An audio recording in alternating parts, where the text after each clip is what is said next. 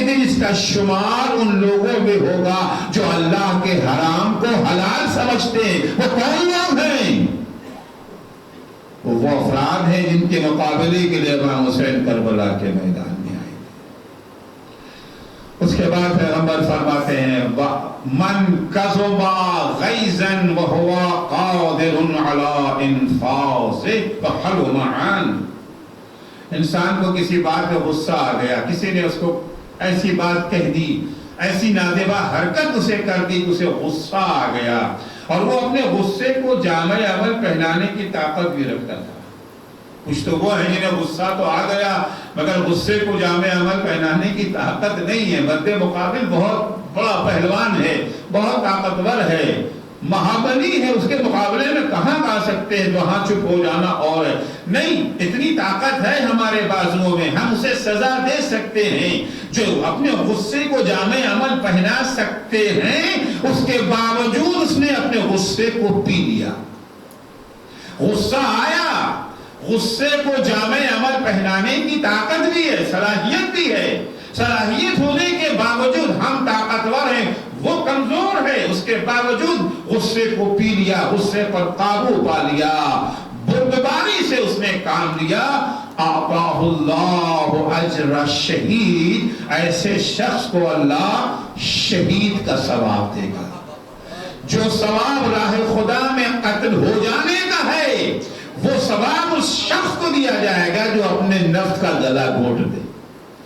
دشمن کو قتل کرنا آسان ہے، نفس کا گلا گھونٹنا مشکل ہے۔ شہید وہ ہے جو دشمن کے مقابلے میں گیا تھا، غیر دشمن سے لڑنا اور ہے، اپنے نفس کے دشمن سے لڑنا اور ہے۔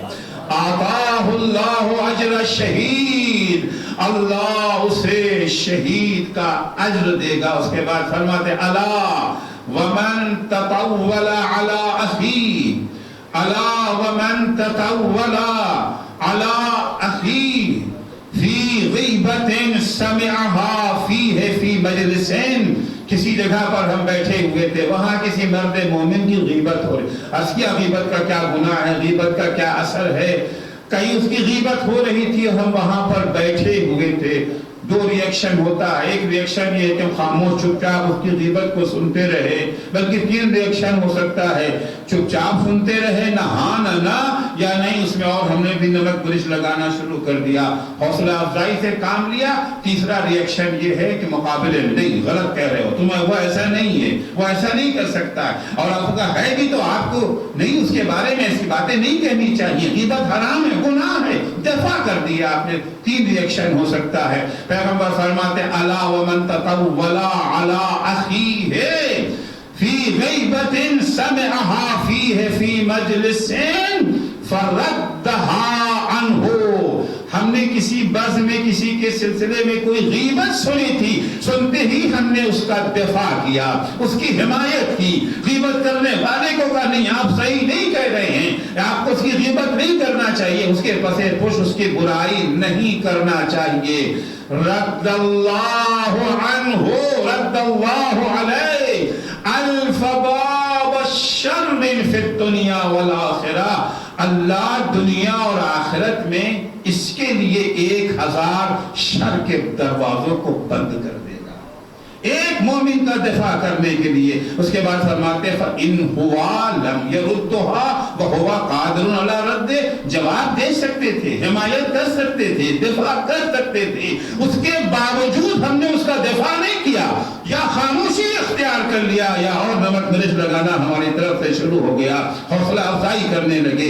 ان دونوں صورتوں میں فَإِن لَمْ يَرُدُّهَا وَهُوَ قَادِرٌ عَلَى رَدِّهِ کان علیہ کبذر من اغتابہ 70 مرہ، غور سے سنیے گا، اگر ہمارے سامنے کسی کی غیبت ہوتی رہی، ہم نے خاموشی اختیار کر لیا، سکوت اختیار کر لیا، اس کی حمایت نہیں کی، اس کا دفاع نہیں کیا، دفاع کر سکتے تھے، ہمارے پاس اتنی طاقت تھی، ہمارے زبان میں اتنی صلاحیت تھی، مگر ہم نے نہیں کیا۔ ہم سے کیا مطلب ہے، برائی ان کی ہو رہی ہے، ہم کیوں بولیں، ہم کیوں دونوں کے درمیان اپنے کو خراب کریں؟ اگر ہم نے دفاع نہ کیا، غیبت کرنے والے کی جو سزا ہے نا، اس کی 70 گنا سزا ہمیں ملے گی جو ہم خاموش رہ گئے. کانا کمن اغتابہ 70 مرہ کانا کوزر من اغتابہ 70 مرہ. جو گناہ غیبت کرنے والے کا ہے نا اس کا 70 گنا انہیں ملے گا جنہوں نے اس کا دفاع نہیں کیا, حمایت نہیں کیا. وجہ کیا ہے؟ دیکھیے وجہ یہ کہ جو آدمی غیبت کر رہا ہے ہو سکتا ہے اسے کسی بات پر غصہ ہے, ہو سکتا ہے اسے کوئی شکایت ہے, اس کے غیبت کرنے کے 50 اسباب ہو سکتے ہیں. وہ غصے میں ہے, وہ غیبت کر رہا ہے, جہالت کی بنا پہ غیبت کر رہا ہے, غفلت کی بنا پہ غیبت کر رہا ہے. تمہیں کیا ہو گیا ہے؟ تم کیوں خاموش ہو؟ تم کیوں دفاع نہیں کرے؟ تمہیں تو غصہ بھی نہیں ہے, تمہارا تم سے کوئی جھگڑا بھی نہیں ہے, تمہاری تو کوئی لڑائی بھی نہیں ہے. کیا وجہ ہے کہ تم جانتے ہوئے اس کا دفاع نہیں کر رہے ہو؟ ایک صلوات پڑھیں گے محمد و آل محمد پر. تو توحید کا تعلق زبان سے نہیں ہے, تعلق دل سے ہے, قلب سے ہے. جس دل میں خدا آ گیا تو دن میں اگر سورج نکل آیا ہے تو اندھیرا رہے گا, اندھیرے کا وجود ہو سکتا ہے. جس دل میں نور توحید کی روشنی ہو وہاں اندھیرا کیسا؟ وہاں اندھیرے اور ظلمت کا کوئی تصور ہی نہیں کیا جا سکتا ہے. عزیزو, توحید کا ایک اثر عرض کیا کہ یہی اخلاقیات کے میدان میں ایک اثر توحید کا یہ ہے کہ انسان کی زندگی سے حزن و اندوہ اور خوف ختم ہو جاتا ہے. بہت بڑا مسئلہ ہے ڈر. آج دنیا کی بڑی آبادی خوف میں زندگی بسر کر رہی ہے, خاص طور سے آج کل کے ماحول میں. آج کل کے ماحول میں ڈر اور خوف جس طریقے سے لوگوں پر جو ہے مسلط ہوا ہے, اس ڈر اور خوف کا جو اثر ہوتا ہے, جو نقصان ہو, آخرت کے نقصان تو اپنی جگہ پر ہے, دنیا میں جو ڈر اور خوف کا نقصان ہے, اسٹریس کا جو نقصان ہے, خوف کا جو نقصان ہے, وہ آپ لوگوں کی نگاہوں سے مخفی نہیں ہے. یہی بیماری جو آج پھیلی ہوئی ہے اس میں سب سے بڑا ہاتھ اسی اسٹریس کا ہے. اس بیماری سے اتنا زیادہ نقصان نہیں ہے جتنا بیماری کی وجہ سے پیدا ہوئے اسٹریس اور خوف سے نقصان ہے. آپ ڈاکٹروں سے جا کر پوچھیں, سائنسدانوں سے جا کر کے پوچھیں کہ زیادہ تر جو اموات ہو رہی ہیں, زیادہ تر جو موتیں ہو رہی ہیں, وائرس کی بنا پہ کم ہو رہی ہیں, اسٹریس کی بنا پر زیادہ ہو رہی ہیں. اسٹریس کیا ہے؟ وائرس کیا ہے؟ آج جو اتنا خوف, اتنی وحشت, اتنی دہشت پھیلی ہوئی ہے, مسجدیں بند ہیں, امام باڑوں پر پابندیاں ہیں, جلوسوں پر پابندی ہے نا, سارے مسائل چل رہے ہیں. آج 4 آدمی اگر آپ یہاں بیٹھے ہیں تو یہ بھی شاید اجازت نہیں ہے اس طرح سے بیٹھنے کی, اگر آپ بیٹھ گئے ہیں, آ گئے ہیں. عزیزو, وائرس اللہ کی ایک نعمت ہے. یعنی میں صرف یہ قرآن اور حدیث کی روشنی میں نہیں کر رہا ہوں, آج علم روح سائنس کے اعتبار سے لے کر آپ دیکھیں گے وائرس کیا کرتا ہے. وائرس جو بدن میں داخل ہو جاتا ہے, ناک کے ذریعے سے, منہ کے ذریعے سے, جہاں کہیں یہ جو ہے سوراخ ہے اس طریقے سے وائرس ہمارے بدن میں چلا گیا. وائرس نعمت بھی ہے, وائرس زحمت بھی ہے. جیسے پانی نعمت بھی ہے, رحمت بھی, اور یہی پانی زحمت بھی بن جاتا ہے. اگر صحیح طریقے سے پانی کو کنٹرول کر لیا جائے تو پانی رحمت ہے, اور اگر اسے کنٹرول نہ کر سکے, سیلاب کی شکل اس نے اختیار اگر کر لیا تو یہی پانی جو ہے زحمت بن جاتا ہے. وائرس جب ہمارے بدن میں داخل ہوتا ہے, پروردگار نے ایک انتظام کر رکھا ہے, کیونکہ ظاہر سی بات ہے یہ وائرس جو دنیا میں پایا جاتا ہے یہ شر نہیں ہے, اسے ہم نے شر بنا لیا ہے. کیسے بھی عرض کروں گا, اللہ نے شر نہیں پیدا کیا ہے, جو اللہ نے پیدا کیا ہے وہ خیر ہے. ہم خیر کو شر میں تبدیل کر دیتے ہیں. سائنسدانوں کا کہنا ہے کہ اگر یہ وائرس نہ ہوتے تو ہمارا قد جو آج ہم 5 فٹ 6 فٹ کے دکھ رہے ہیں, 70-80 سینٹی میٹر سے زیادہ ہمارا قد نہ ہوتا. یہ وائرس کی دین ہے. بدن جن میں جب وائرس داخل ہوتا ہے, خدا متعال نے اس بدن کے اندر سسٹم جو بنایا ہے، نظام جو بنایا ہے، ایک طرف سے وائرس بدن میں آتا ہے، دوسری طرف سے وائرس سے لڑنے کے لیے اللہ نے ایک سپاہی رکھا ہے. ہمارے بدن کے اندر اللہ نے ایک سپاہی رکھا ہے. اب جب وائرس بدن میں گیا ہے، دونوں میں جنگ شروع ہوتی ہے. جنگ کا نتیجہ یا وائرس کی فتح کی شکل میں ظاہر ہوگا، یا اس سپاہی کی جو ہے فتح کی شکل میں ظاہر ہوگا. یا سپاہی وائرس پہ غالب آ جائے گا، یا وائرس سپاہی پر غالب آ جائے گا. اگر وائرس سپاہی پہ غالب آ گیا تو اس سے بیماری پیدا ہوتی ہے، اور اگر سپاہی وائرس پہ غالب آ گیا جس سے بدن کا استحکام ہوتا ہے، بدن میں رشت و نمو ہوتا ہے. یہ اللہ کا نظام ہے جو بنایا. اچھا، اللہ نے جو سپاہی بنایا ہے وہ کمزور سپاہی بنایا ہے یا طاقتور؟ سپاہی کو اللہ نے اتنی قوت دی ہے جو وائرس کو ہرا سکتا ہے، یا وائرس یا سپاہی کو اللہ نے کمزور بنایا ہے کہ جہاں وائرس کا اٹیک ہوا سپاہی فوراً ہار جائے گا، شکست کھا جائے گا؟ اللہ نے سپاہی کو طاقتور بنایا ہے. اتنا مضبوط اللہ نے سپاہی کو بنایا ہے کہ وہ سپاہی وائرس کو شکست دے سکتا ہے. اللہ نے سپاہی کو مضبوط بنا دیا. مضبوط رکھنا یہ ہماری ذمہ داری ہے. مضبوط رکھنا یہ اللہ نے ہماری آنکھوں میں روشنی دے دی، روشنی کو باقی رکھنا ہماری ذمہ داری ہے.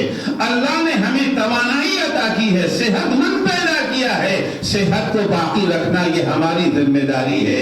اس وائرس کا نام، اس سپاہی کا نام کیا ہے جسے اللہ نے وائرس سے لڑنے کے لیے بنایا ہے؟ اس سپاہی کا نام آپ سارے اطباء سے پوچھیں، ڈاکٹروں سے پوچھیں، سائنسدانوں سے پوچھیں، کیا کہتے ہیں وائرس سے جو سپاہی لڑتا ہے اس کا نام کیا ہے؟ اسے کہتے ہیں وائٹ سیل. ہمارے خون میں دو قسم کے سیل پائے جاتے ہیں نا، ریڈ سیل اور وائٹ سیل. وائٹ سیل کا کام ہے وائرس سے لڑنا، اور اللہ نے وائٹ سیل کو اتنا طاقتور بنایا ہے کہ وہ وائرس کو شکست دے سکتا ہے. اگر ہمارا وائٹ سیل طاقتور ہے تو ہمیں ڈرنے کی ضرورت ہی نہیں ہے، ہمیں گھبرانے کی ضرورت ہی نہیں ہے، ہمیں خوفزدہ ہونے کی ضرورت ہی نہیں.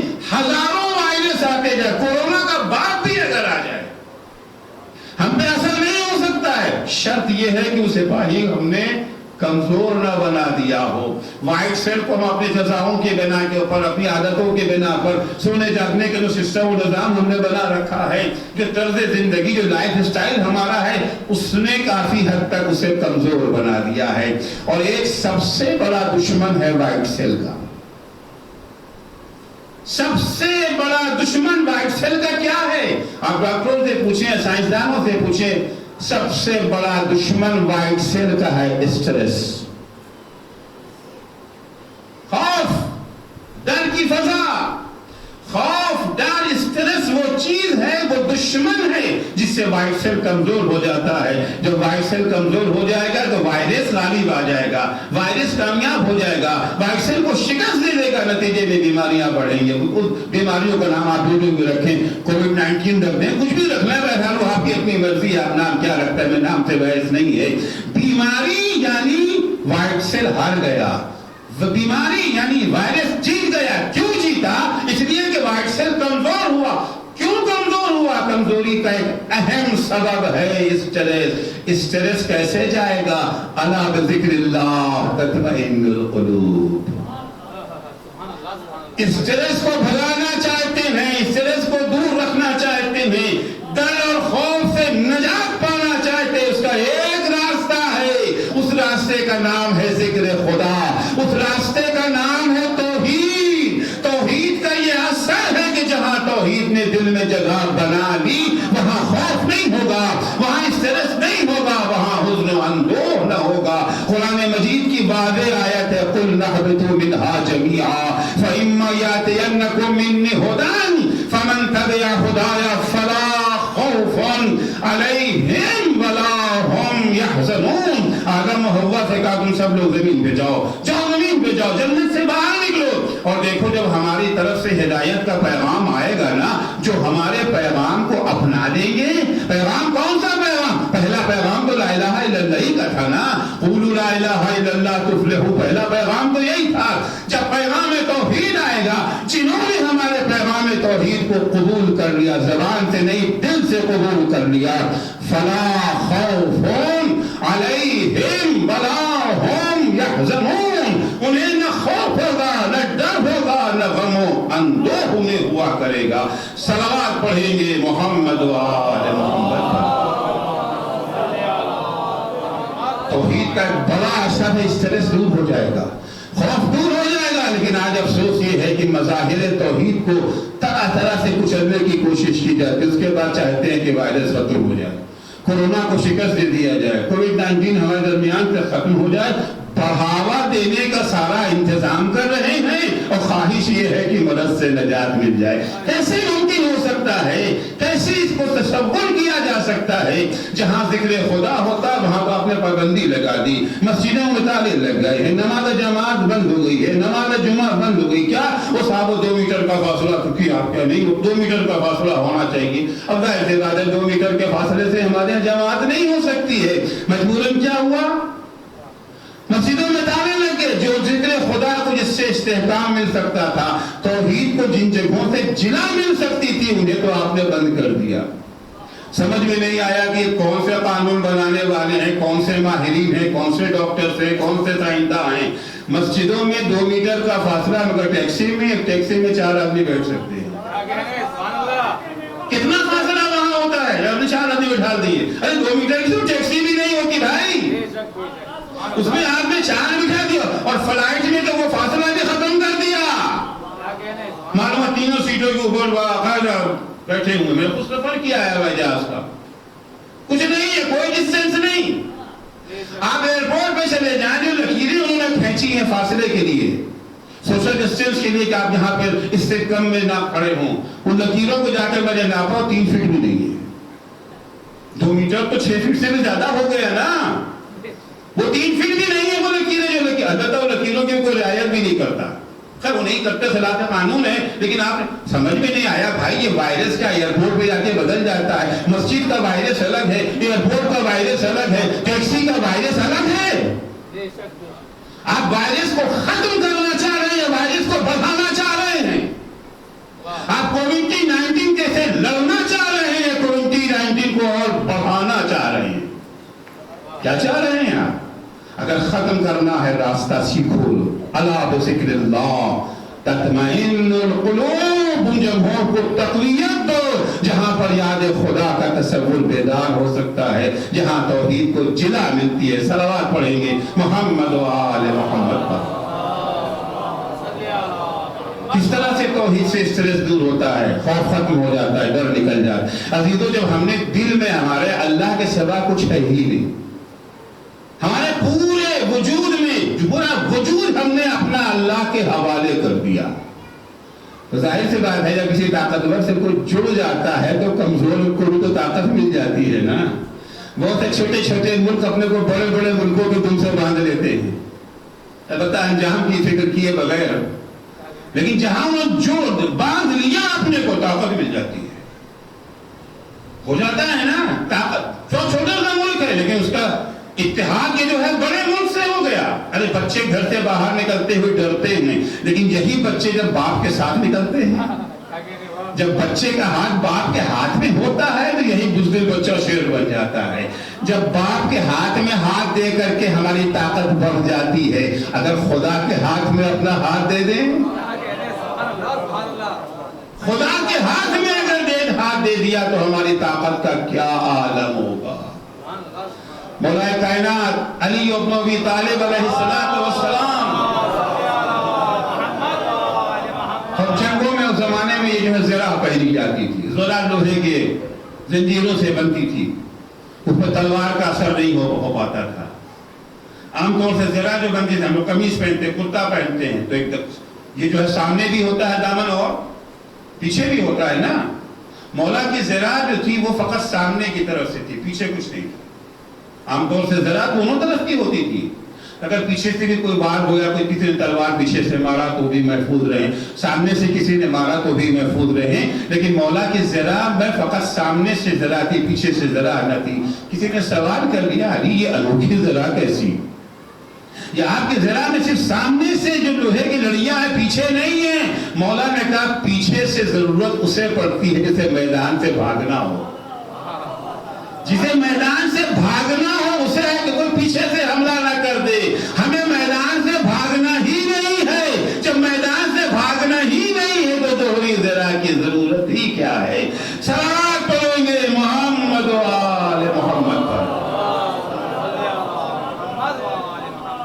مجاہد کیوں نہیں ڈرتا؟ اللہ کی راہ میں جہاد کرنے والا، اللہ کی راہ میں جہاد کرنے والے کو خوف کیوں نہیں ہوتا؟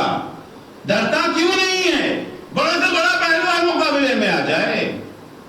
تو مولا کائنات جو توحید کے لیے آئیڈیل ہے، نمونہ ہے جو توحید کے لیے، ان کی توحید کو سمجھنا ہے تو دعائے کمیل کو ترجمے کے ساتھ پڑھ کر کے دیکھ لیں کہ توحید ہوتی کیا ہے۔ ہمارے پڑوس میں تبلیغی جماعت کے رہتے ہیں، امیر ہیں، مولانا ہیں، بہت بڑے، اکثر آتے ہی آتے تھے، اور ظاہر سی بات ان کا تو موضوع ہی ہے توحید و شرک، ان کی نگاہوں میں وہ موحد اور ہم لوگ مشرک۔ کیسے وہ آتے تھے، بیٹھتے تھے، بڑا مشموم، میں فوراً دعائے کمیل کے یا دعائے افتتاح کے یا دعائے عرفہ کے یا دعائے ابو حمزہ سمانے کے جملے پڑھنا شروع کر دیتا تھا، وہ سارا تیار ہونے لگتے تھے۔ یہ ہے توحید، دم رہ جاتے تھے کہ توحید کا مفہوم جو مولا کائنات نے بیان کیا۔ مولا کائنات کسی میدان میں کبھی نہیں، بڑے سے بڑا پہلوان آ گیا۔ سب کچھ سنا ہے آپ کا، خندق کے میدان میں جو عمرو بن عبد آیا ہے اور للکارا ہے، کون ہے مقابلے میں آئے، اور پیغمبر بھی کہتے ہیں من لہذا الکلب، کتے کے مقابلے میں کون جائے گا؟ اصحاب پیغمبری اس کا قصیدہ پڑھنے لگے، رسول اللہ اس کے مقابلے میں کون جائے گا؟ یہ تو 1000 کے لشکر سے لڑ جاتا ہے، یہ فلن ہے، وہ میں تفصیل میں نہیں جانا چاہتا، اتنا شجاع اس کا، اتنا بہادر۔ مولا کائنات کھڑے ہو گیا، نہیں یا رسول اللہ میں جاؤں گا۔ ارے علی ڈر نہیں لگ رہا ہے، علی خوف نہیں لگ رہا ہے۔ خوف کس بات کا؟ کس بات کا خوف؟ زخم لگ جائے گا اس بات کا خوف؟ قتل کر دیے جائیں گے اس بات کا خوف؟ ڈرے زخم لگنے سے وہ جو جسم کو اپنا سمجھتا ہو، قتل ہو جانے کا خوف اسے ہو جو اپنے وجود کو اپنا سمجھتا ہو، جس نے اپنا وجود خدا کے حوالے کر دیا ہے، جس کو دل کی گہرائیوں سے جو کہتا ہے انا للہ و انا الیہ راجعون۔ ایک دفعہ ہم زبان سے کہہ دیتے، معنی سمجھتے بھی نہیں کہہ کے آ رہے ہیں، ایک دفعہ دل کی گہرائیوں سے انا للہ، ہم جو کچھ ہیں ہمارا سارا وجود اللہ کا وجود ہے۔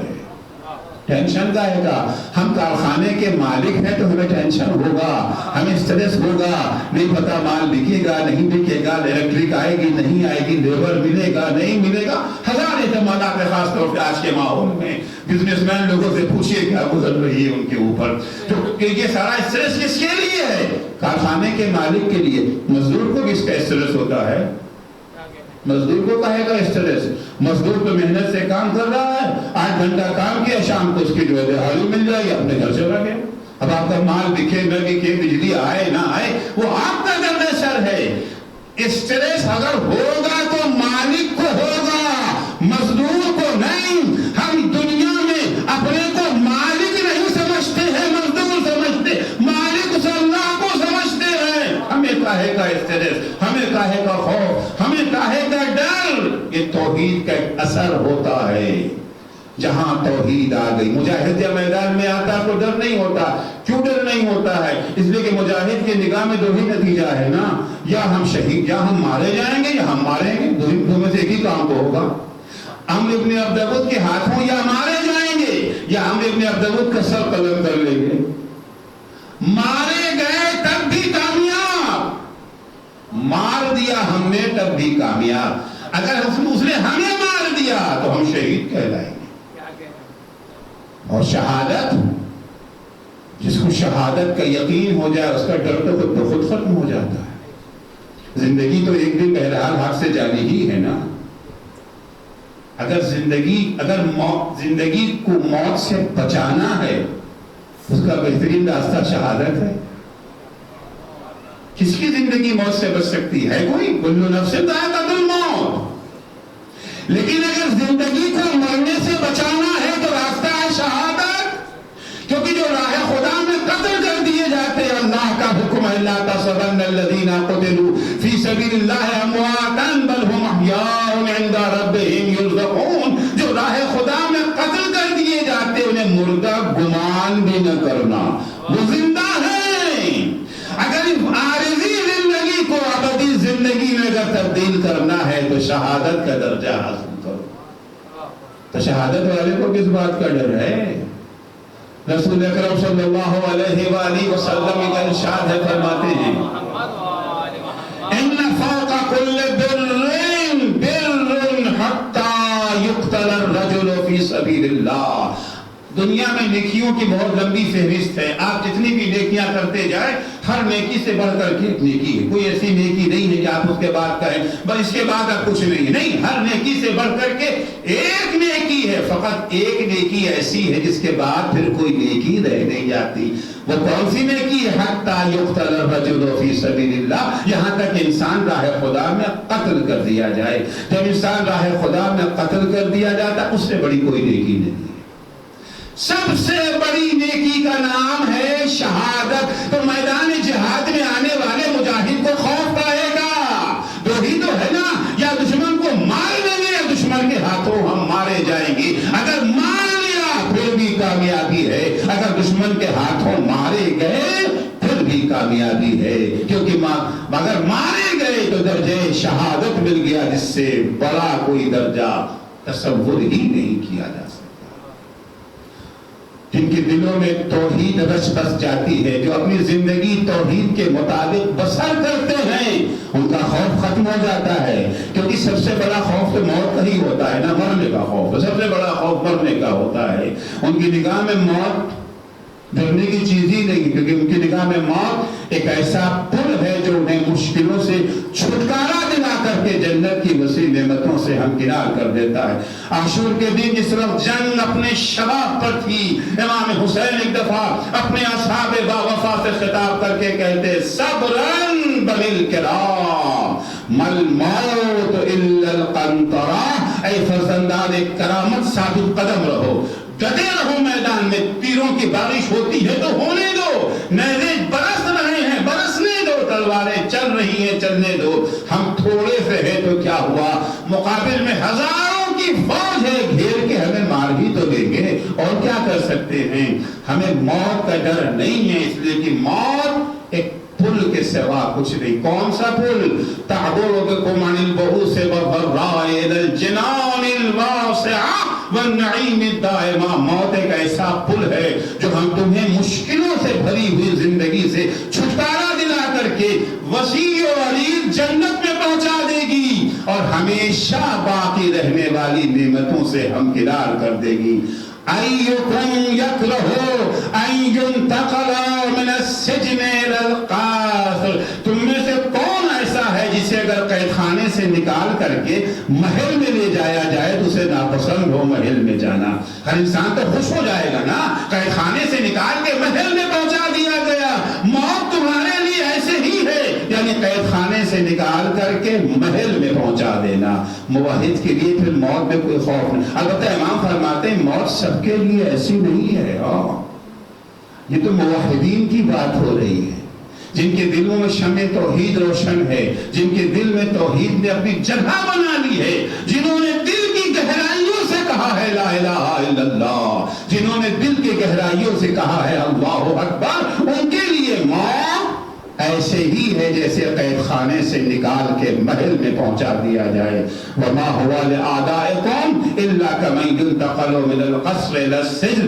مگر تمہارے یہ دشمن جو توحید ناشنا ہیں, جن کی زبانوں پہ تو کلمہ توحید ہے مگر دل ناشنا ہے توحید سے, ان کے لیے موت یہ نہیں ہے. ان کے لیے موت ایسی ہے جیسے کسی کو محل سے نکال کے قید خانے میں ڈال دیا جائے. جہاں توحید نہیں ہے انہیں موت کا خوف ہوگا, لیکن جن کے دلوں میں شمع توحید روشن ہے انہیں موت کا کوئی خوف نہیں ہے. یہی وجہ ہے کہ کربلا میں آپ دیکھیں انصار حسین جتنا شب عاشور خوش تھے اتنا انہیں خوش کبھی نہیں دیکھا گیا. جناب حبیب ابن مظاہر کسی سے مذاق کر رہے ہیں شب عاشور. شب عاشور کو شب پتا ہے کل جنگ ہونے والی ہے, اور جنگ بھی نابرابر جنگ. ایک طرف کم سے کم 30,000 کا لشکر ہے, دوسری طرف پھر 72 ہیں. 30,000 کا لشکر کھا بھی رہا ہے, پی بھی رہا ہے, یہ بھوکے بھی ہیں, پیاسے بھی ہیں. بظاہر حالات یہی ہیں کہ ان میں سے کوئی بچے گا نہیں. اور امام حسین بتا بھی چکے ہیں کل شہادت کا دن ہے, کل موت کا دن ہے. مگر موت کو ان کو موت سے خوف نہیں ہے کیونکہ ان کے دل میں توحید کی شمع روشن ہے. جناب حبیب نے مظاہر مذاق کر رہے, کسی نے کہا حبیب آج کی شب تم مذاق کر رہے ہو؟ حبیب کہتے خدا کی قسم میں کبھی بھی اس سے زیادہ خوش نہ تھا، میں کوئی مذاق کرنے والا آدمی بھی نہیں ہوں، میں آج اپنا مذاق کر رہا ہوں، زندگی میں کبھی میں نے نہ کیا۔ مذاق تو وہی کرتا ہے اس کا دل مطمئن ہو، جس کے دل میں ہیجان ہو اس کو مذاقی کہاں سوچتی ہے۔ مذاق وہ کرتے کوئی ٹینشن ہی نہیں، نہ کوئی خوف ہے نہ کوئی اسٹریس ہے۔ وجہ کیا ہے؟ وجہ یہ ہے کہ دل میں شمع توحید روشن ہے، موت کا خوف نہیں ہے، بلکہ موت کو وہ پل سمجھ رہے ہیں جو قید خانے سے رہائی دلا کر کے محل میں انہیں پہنچا دے گا۔ اتنی تکلیفیں، اتنی اذیتیں، اتنی مصیبتیں برداشت کرنے کے بعد بھی اپنے موقف پہ ڈٹے رہنا، اپنے موقف پر ثابت قدم رہنا، یہ معجزے سے کم نہیں ہے۔ اسقیاء کی جو کربلا میں شہید ہو گئے ان کی مصیبتیں کم ہیں، لیکن جو کربلا کے بعد اسیر کر لیے گئے ان کی مصیبتیں کہیں زیادہ ہیں۔ بہت ساری مصیبتیں وہ ہیں جو شہدائے کربلا کو جھیلنی نہیں پڑی۔ توہین کی مصیبت، تحقیر کی، ابھی لوگ کہتے کہ تلوار کا زخم بھر جاتا ہے، زبان کا زخم نہیں بھرتا۔ حسین کے بدن پر تلواروں کے زخم تھے، حسین کے بدن پر نیزوں کے زخم تھے، حسین کے بدن پر تیروں کے زخم تھے، لیکن زینب کبریٰ کے بدن پر، سید سجاد کے بدن پر لفظوں کے زخم تھے۔ کربلا سے کوفہ، کوفے سے شام، شام کا بازار، دربار، کون ایسی جگہ تھی جہاں ان کو زخمی نہ کیا گیا؟ کوڑے بھی مارے جاتے تھے، تاریانے بھی لگائے جاتے تھے، نیزے بھی چبھائے جاتے تھے، بھوکوں پہ آج کی تکلیفیں بھی دی جاتی تھی، پتھر بھی ان پہ برسائے جاتے تھے۔ ابھی تو اس کے ساتھ ساتھ نازیبا الفاظ سے بھی نوازا جاتا تھا جسے ہم تصور بھی نہیں کر سکتے، اس تکلیف کا اندازہ بھی نہیں لگا سکتے۔ ابھی تو امام سجاد، جمعے کا دن ہے، امام سجاد کو مسجد نبوی میں لایا گیا ہے۔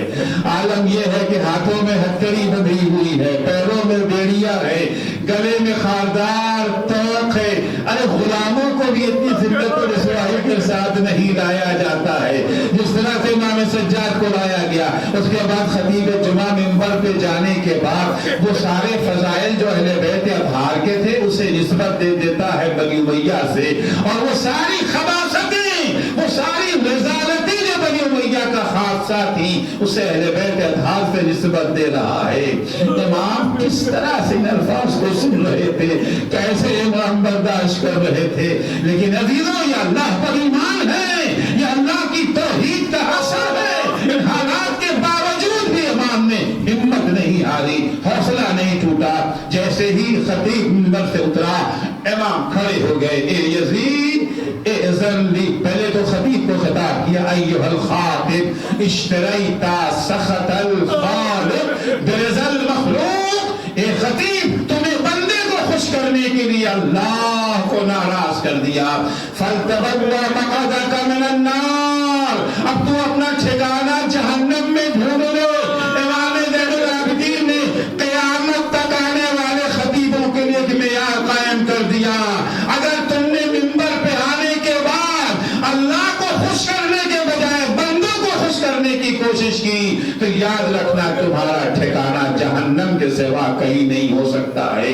فَلْتَبَوَّ مَقْعَدَكَ مِنَ النَّارِ، اس کے بعد امام یزید کو خطاب کرتے، یا یزید اِذَن لِی حَتَّى أَصْعَدَ هَذِهِ الْأَعْوَادِ فَأَتَكَلَّمَ بِكَلِمَاتٍ تَكُونُ لِهَؤُلَاءِ الْجُلَسَاءِ أَجْرٌ وَثَوَابٌ وَلِلَّهِ رِضْوَانٌ۔ اے یزید مجھے بھی اجازت دے کہ میں بھی لکڑیوں کے ڈھیر پہ جاؤں۔ اگرچہ اس کی شکل منبر کی شکل تھی، لیکن شکل سے منبر نہیں بنتا ہے۔ منبر سے اگر حق بیان کیا جائے تو منبر ہے، ورنہ لکڑیوں کا ڈھیر ہے۔ امام فرماتے ہیں کیا مجھے بھی اجازت ہے ان لکڑیوں کے ڈھیر پہ جانے کی جہاں سے حق بیان نہیں ہو رہا ہے، تاکہ میں اس منبر سے وہ باتیں بیان کروں جسے سن کے خدا خوش ہو اور سننے والوں کو اجر و ثواب ملے۔ امام نے مجلسوں کا ایک معیار مقرر کر دیا، منبروں کے لیے ایک معیار مقرر کر دیا۔ منبر انہی باتوں کو بیان کرنے کی جگہ ہے جس سے اللہ راضی ہو، سننے والوں کو اجر و ثواب ملے۔ یزید نے اجازت دینے سے انکار کر دیا، نہیں اب بچنے سے آوازیں آنے لگی، ارے نہیں اجازت تو دے دینی چاہیے، کیونکہ یزید خود اپنے جال میں پھنس گیا ہے۔ پروپیگنڈا کیا تھا؟ یہ تو جاہل لوگ ہیں، یہ تو خارجی ہیں، یہ تو دین سے باہر ہیں، تو دین سے ناشنا ہیں، ایک طرف سے یہ دوسری طرف سے مصیبت زدہ ہیں، پورا گھر ان کا مارا جا چکا ہے، زنجیروں میں جکڑے ہوئے۔ ایسے حالات میں انسان کا حوصلہ تو پست ہو ہی جاتا ہے، انسان کے اندر اپنا دفاع کرنے کی طاقت بھی نہیں رہ جاتی ہے۔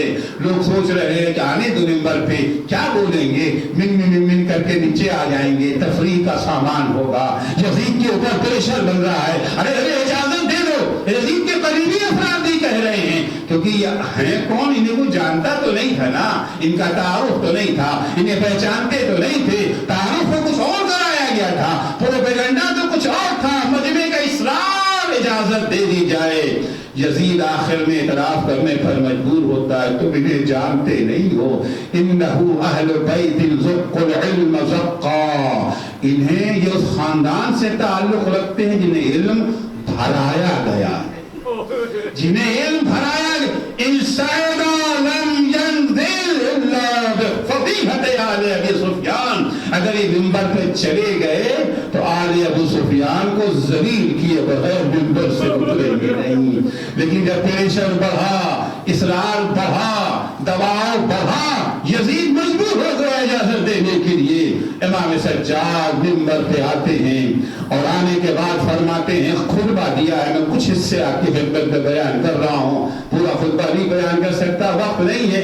ایھا الناس اوتینا ستا وفضلنا بالسبب، اے لوگوں یاد رکھو، پہچانو ہم کون ہیں، ہم وہ ہیں جنہیں اللہ نے 6 نعمتیں عطا کی ہیں اور 7 فضیلتیں ہمیں عطا کی ہے، اور دین العلم والحلم والشجاعت والفصاحت والسماحت والمحبت فی قلوب المؤمنین۔ اے لوگوں ہم وہ ہیں جنہیں اللہ نے علم عطا کیا ہے، جنہیں اللہ نے حلم و بردباری عطا کی ہے، جنہیں اللہ نے فصاحت کلام سے نوازا ہے، جنہیں اللہ نے شجاعت دی ہے، جنہیں اللہ نے جمع مردی عطا کی ہے، اور جنہیں یہ شرف دیا ہے کہ مومنوں کے دلوں میں ان کی محبت کو ڈال دیا ہے۔ وَفُضِّلْنَا بِأَنَّ مِنَّا النَّبِيُّ الْمُخْتَارِ، ہمارا نبی مختار محمد کا تعلق ہمارے خاندان سے ہے۔ مِنَّا الصِّدِّيقِ، وہ صدیق اکبر ہمارے خاندان سے تعلق رکھتا ہے۔ مِنَّا طیار، وہ جعفر طیار ہمارے خاندان کے تھے۔ مِنَّا فَضْلُ اللَّهِ وَعَصَبُ رَسُولِهِ، خدا کا شیر، اللہ کا شیر، رسول کا شیر ہمارے خاندان سے تعلق رکھتا ہے۔ مِنَّا سِبْطُ هَٰذِهِ الْأُمَّةِ، رسول کے دونوں نواسے بھی ہمارے ہی خاندان سے تعلق رکھتے ہیں۔ یہ کہنے کے بعد امام فرماتے من عرفنی فقد عرفنی، جس نے پہچان لیا پہچان لیا، ومن لم یعرفنی، اگر کسی نے پھر بھی نہ پہچانا کہ ہم کون ہیں، انبأتہ بحسبی ونسبی، اب میں اسے اپنا حسب و نسب بیان کرتا ہوں۔ میں کون ہوں؟ انا ابن مکہ و منا، میں فرزند مکہ و منا ہوں۔ انا ابن زمزم و صفا، میں فرزند زمزم و صفا ہوں۔ انا ابن خیر من طاف و سعی، جن جن لوگوں نے طواف کیا اور سعی کیا ان میں سب سے بہترین شخص کا فرزند میں ہوں۔ انا ابن من حمل الرکن باطراف الردى، میں وہ ہوں جس نے حجر اسود کو نصب کیا تھا جب اختلاف ہو رہا تھا۔ انا ابن من اسري به الى المسجد الاقصى، میں وہ ہوں جسے مسجد اقصی کی سیر کرائی گئی۔ انا ابن من اسري به الى سدرة المنتهى، انا ابن من صلى بملائكة السماء، انا ابن من بلغ جبريل الى سدرة المنتهى، انا ابن من قاب قوسين وادنى، انا ابن من اوحى اليه الجليل، انا ابن محمد المصطفى، میں محمد مصطفیٰ کا فرزند ہوں۔ انا ابن علی المرتضی، میں علی مرتضی کا فرزند ہوں۔ انا ابن خدیجہ الکبریٰ، میں خدیجہ کبریٰ کا لخت جگر ہوں۔ انا ابن فاطمہ الزہراء، میں فاطمہ زہرا کا دلبند ہوں۔ انا ابن قتیل حسین کا بیٹا ہے جسے کربلا کی زمین پر قتل کیا گیا. انا ابن المذبوح من القفا، میں حسین کا بیٹا جسے پسے گردن سے ذبح کیا گیا. انا ابن طریح کربلا، میں اس کا بیٹا ہوں جس کا جنازہ بے گویا کفن پڑا. انا ابن مقتول العصا، میں اس کا بیٹا ہوں جس کے بدن کے ٹکڑے ٹکڑے کر دیے گئے. اے عزیزو، یہ بیان سن کر کے نمازیوں میں کوہرام مچ گیا. جو اب تک پہچانتے نہ تھے یہ کون ہے، سر پیٹنے لگے. یزید نے فوراً مؤذن کو حکم دیا، مؤذن جلدی سے اذان دے دے، کیونکہ یہ وہ خاندان ہے جب اللہ کا نام آ جاتا ہے تو یہ چپ ہو جاتے ہیں. انہیں چپ کرنے کا ایک ہی راستہ ہے. مؤذن آذان پر آیا، اللہ اکبر.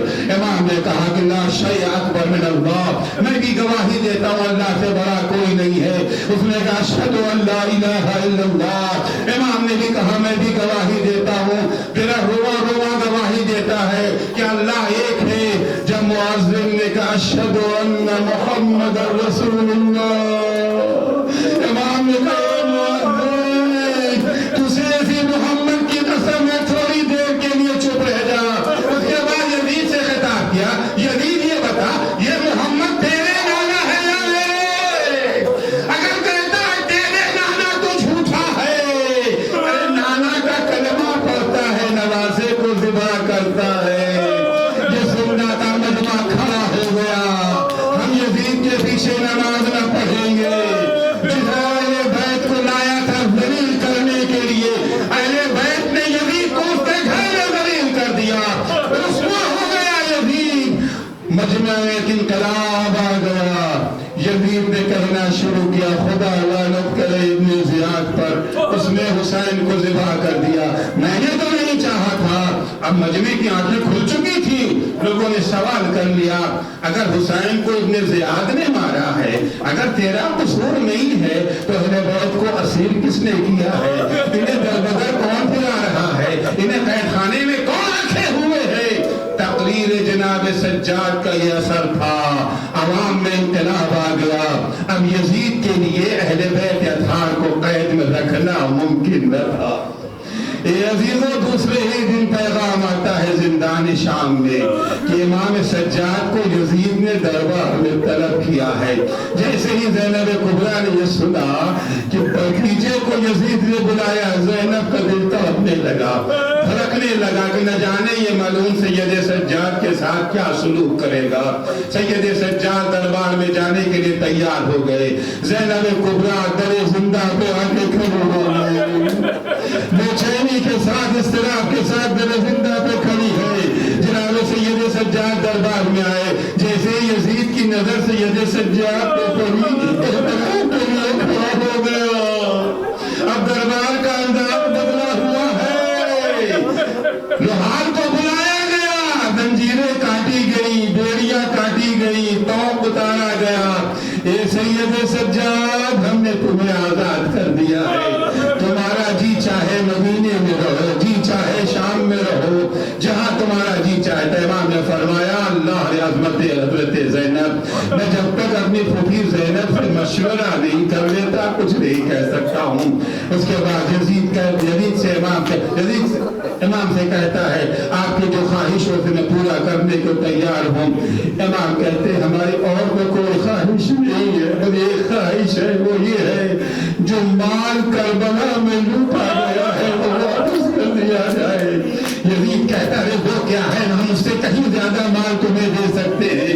امام نے فرمایا ہم وہ مال اس کی مادی قیمت کے لیے نہیں مانگ رہے ہیں، اس میں میری دادی فاطمہ زہرا کے ہاتھ کا بنا رومال ہے. اجرکم اللہ. امام کو قید سے رہائی مل گئی ہے. امام زندان شام میں تشریف لا رہے ہیں.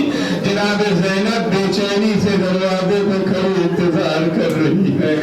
جب دیکھا کہ سید سجاد آ رہے ہیں مگر انداز بدلا ہوا ہے، اب نہ ہاتھوں میں ہتھکڑی ہے، نہ پیروں میں بیڑیاں ہے، نہ گلے میں خاردار تو آگے بڑھ کے سجاد کو گلے سے لگا لیا. بیٹا سید سجاد کیا ہوا؟ وہ بھی اماں یزید نے ہمیں رہائی دے دی ہے. وہ کہتا ہے جی چاہے مدینہ چلے جاؤ، جی چاہے شام میں رہو، بیٹا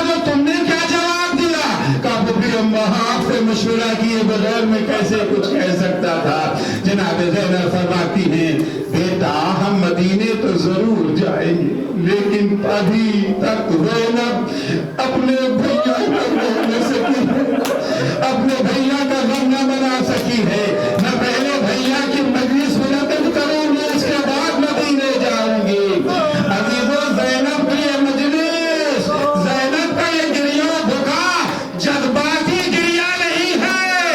زینب اپنی مجلس کے ذریعے دمشق میں حسین کی فتح کا جھنڈا گاڑنا چاہتی ہے, یزید کے مظالم سے لوگوں کو باخبر کرنا چاہتی ہے. یزید نے حکم دیا, بس ختم کر رہا ہوں مجلس چند جملے. یزید نے حکم دیا, ایک گھر خالی کیا گیا, اہل بیت اطہار قید خانے سے اس گھر میں منتقل ہو گئے. شہر میں اعلان کر دیا گیا حسین کی بہن اپنے بھائی کی مجلس کر رہی ہے. حسین کی بہن زینب اپنے بھیا کی عزاداری کر رہی ہے. جن خواتین کو شامل ہونا ہو آ سکتی ہے, ٹوٹ کے خواتین آئی مجلس میں شریک ہونے کے لیے. ابھی تو آپ بھی مجلس میں آئے ہیں نا, آپ بھی مجلسوں میں جاتے ہیں. ہماری مجلسوں کا انداز کیا ہوتا ہے, ایک ذاکر منبر پہ آ کر کے کربلا کے واقعات بیان کرتا ہے. ذاکر کون ہے؟ ذاکر وہ ہے جس نے کربلا کے واقعات اپنی آنکھوں سے دیکھے نہیں ہے. ذاکر نے قاسم کی لاش کو گھوڑے کی ٹانپوں سے پامال ہوتے دیکھا نہیں, علی اکبر کے سینے پہ بچی لگتے نہیں دیکھا, علی اصغر کا گلا چھپتے ہوئے نہیں دیکھا. کتابوں میں پڑھا ہے, آگے بیان کرتا ہے, آپ سنتے ہیں, آپ کی آنکھوں سے آنسو جاری ہو جاتا ہے, آپ کی صدائیں بلند ہونے لگتی ہے. لیکن ابھی دوست مجلس کی ذاکرہ, اس نے کتابوں میں نہیں پڑھا ہے, اس نے کسی سے سنا نہیں ہے, اس نے اپنی آنکھوں سے دیکھا ہے. زینب نے اپنی آنکھوں سے دیکھا ہے, شیر سینے پہ سوار, گلے پہ خنجر, ابھی اپنی آنکھوں سے دیکھا ہے. لباس رسول کی لاش گھوڑے کی ٹانپوں سے پامال ہوتے ہوئے غضب کا کوہرام مچ گیا. اے عزیزو, جناب زینب امام سجاد سے کہتی بیٹا سید سجاد یزید سے کہو کہ شہداء کے سر بھی اگر ہمارے درمیان بھیج دیا جائے. عزیزو ہمارے یہاں بھی کبھی کبھی مجلسوں میں شبیہیں نکالی جاتی ہیں, شبیہ علم, شبیہ تابوت, جھولے کی شبیہ نکلتی ہے نا. جب شبیہیں آتی ہیں مسائل کی رقت میں اضافہ ہو جاتا ہے. عزیزو شبیہیں نہیں آ رہی ہے, کبھی علی اکبر کا سر, کبھی محمد, کبھی قاسم علی اصغر. جب کسی کا سر آتا تھا اس کی ماں آگے بڑھ کے سر کو لے لیتی تھی. قاسم کا سر آیا, ام فروا نے سینے سے لگایا, اصغر کا ڈنڈا سے سر رباب نے کلیجے سے لگا لیا. حسین کا سر آیا, زینب نے آگے بڑھ کے سینے سے لگا لیا. دو سر رہ گئے تھے جن کا کوئی لینے والا نہیں. شام کی عورتوں نے پوچھا ارے کیا ان بچوں کی ماں دنیا سے گزر گئی ہے؟ بیویوں نے کہا ارے ایسا مت کہو, ان کی ماں زینب موجود ہے, لیکن زینب اپنے ماں جائے حسین کو ماتم کر رہی ہے. الا لعنت اللہ علی قوم ظالمین وسیعلم